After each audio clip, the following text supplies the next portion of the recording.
ब्रह्ममुरारिसुरार्चितलिङ्गं निर्मलभाषितशोभितलिङ्गं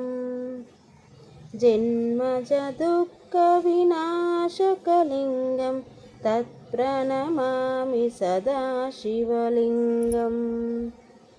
देवमुनिप्रवरार्चितलिङ्गं कामदहनकरुणाकरलिङ्गं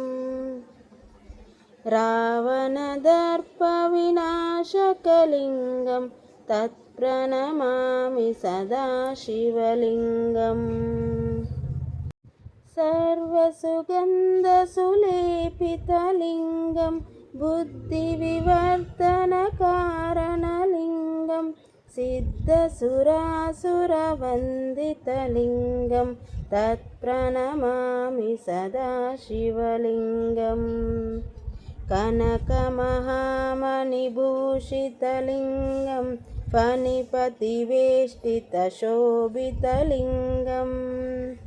दक्षसुयज्ञविनाशकलिङ्गं तत्प्रणमामि सदा शिवलिङ्गम्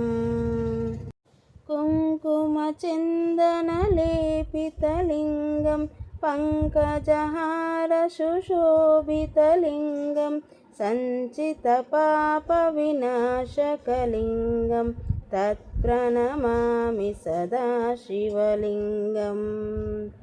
देवगणार्चितसेवितलिङ्गं भावैर्भक्तिभिरेव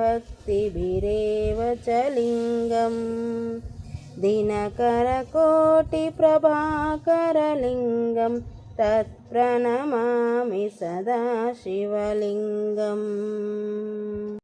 अष्टदलोपरिवेष्टितलिङ्गं सर्वसमुद्भवकारणलिङ्गम् अष्टदरिद्रविनाशकलिङ्गं तत्प्रणमामि सदा शिवलिङ्गम् सुरगुरुसुरवरपूजितलिङ्गं सुरवनपुष्पसदार्चितलिङ्गं